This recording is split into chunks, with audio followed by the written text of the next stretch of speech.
Hi guys, welcome back to my channel.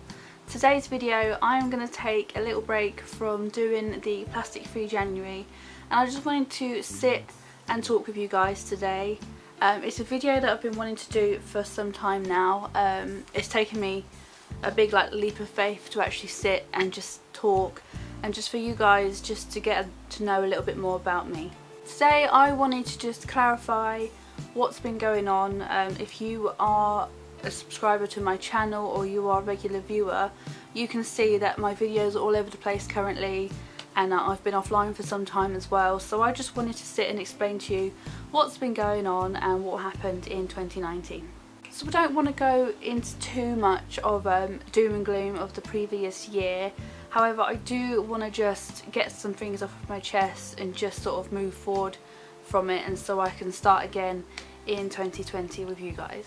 If you've seen my channel before and you remember some of my previous videos, you will have remembered back in October I put a video up on how to look after yourself after you've suffered a miscarriage. Unfortunately, I did suffer a miscarriage back in August, and I produced this video mainly because I wanted people to get out there to share their stories and to not feel like they're alone, and also just to get back on that path of recovery. Initially, when I made this video, I thought I was feeling better. I thought I was ready to go forward and move on.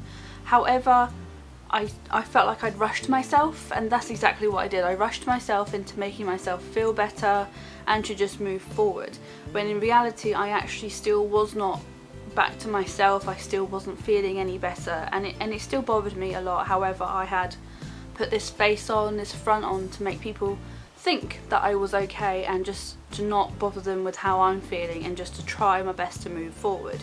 So from not dealing with it properly, it came as like a shock when anything else happened in life. So I'd have friends or people close to me announcing pregnancies, and I didn't understand why I was getting so angry or why I was getting so upset, but looking back I understood, because I hadn't have dealt with it properly, and because I hadn't allowed myself that time.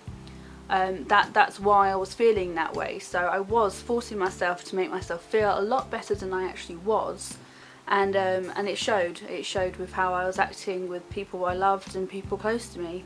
It did send me into a sort of dark spiral. It changed my attitude, it changed my behaviour towards people and towards what I wanted to do.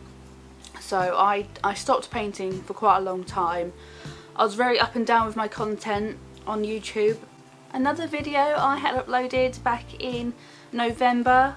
Again, if you are a subscriber or a regular viewer, you may remember that I posted a video apologising.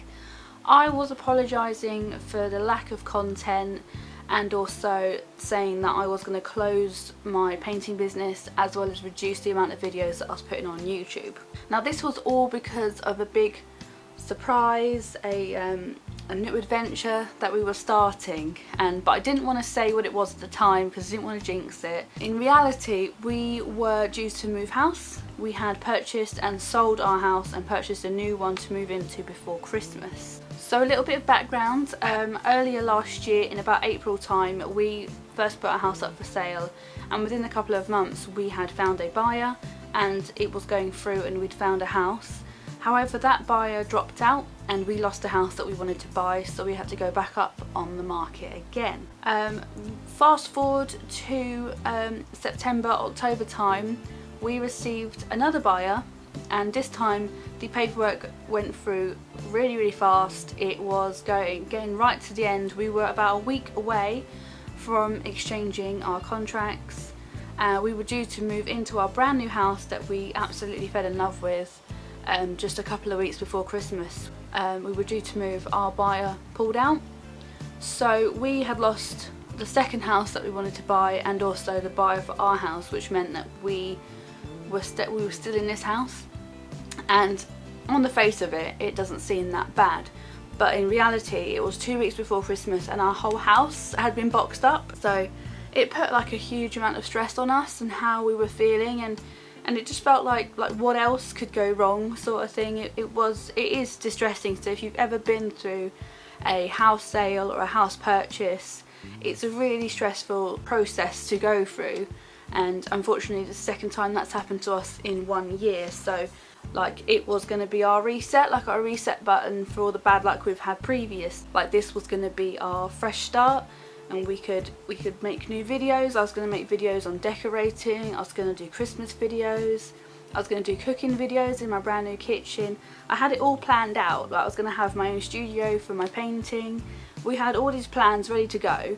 Our house was boxed up, ready to go. 2 weeks and then it's all gone, just like that. And it was just another thing going against us, and we really struggled with it. So as you could have imagined, we got pretty much to the end of 2019 and we were very stressed. We weren't ourselves. I definitely wasn't myself. I went offline a few times. I went off of Facebook and Instagram and YouTube for quite a while.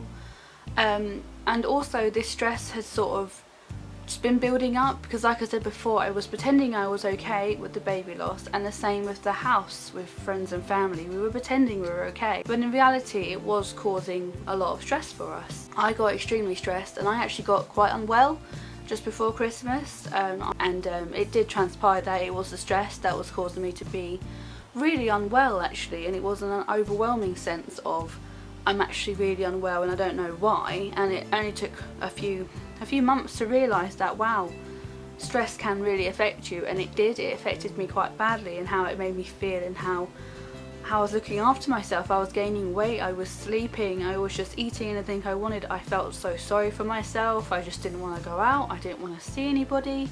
It was an effort to try and see anybody, really. It was quite a lonely process. So we also, unfortunately, we lost a family member just before Christmas as well. So it's never good timing when somebody dies, regardless of what's been going on in your personal life or what's been going on behind closed doors. Whether you've had a million different things going wrong or you've had the most amazing year ever, when somebody dies in a family, it can still leave you feel so deflated, and in that grieving process it will never get easier regardless of what you're going through. So I lost my grandmother in December. She was 95 years old. She had lived a really full life. However, she was very poorly for a very long time. She was an extremely special lady to me, and it's whether you're close to family members, whether you see them every day or you see them once in a while, it still is a painful ordeal to go through, and that added to the grieving process of the year, really. There was a lot of grieving to do, a lot of processing, and anything like that can nosedive you into a depressive state like I was. I think about her a lot. I had a very good relationship with her when I was growing up. We used to write letters to each other. She used to knit clothes for my dolls and blankets and things.